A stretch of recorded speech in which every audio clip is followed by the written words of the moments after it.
Simple ಆಗಿ ಹೇಳ್ತೀನಿ ಕೇಳೆ ನಮ್ಮೂರ ಭಾಷೆ, ದಿಲ್ಲಿಗೂ ಬೇಕು ನಮ್ಮ ಕನ್ನಡ ಭಾಷೆ. ರಾಗಿ ಮುದ್ದೆಯಲ್ಲಿದೆ ನಮ್ಮ ತಾಕತ್ತು, ಬಸ್ಸಾರು ಉಪ್ಪೆಸರಲ್ಲೇ ಅದರ ಕಸರತ್ತು. ಮಸ್ತಿಗೆ ಮಸ್ತು ನಮ್ಮ ಭಾಷೆಯ ಗತ್ತು.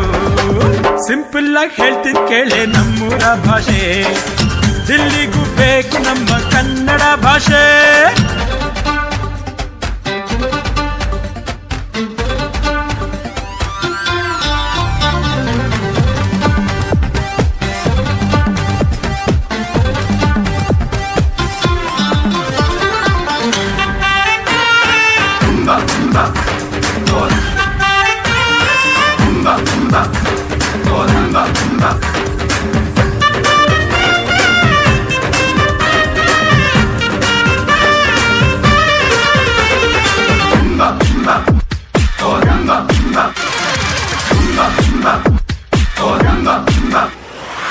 ಮೈಸೂರ ಮಾತಿನಲ್ಲಿ ಮಲ್ಲಿಗೆ ಗಂಧ, ಮಡಿಕೇರಿ ಮಾತಲ್ಲಿ ದೇಶ ಪ್ರೇಮನೆ.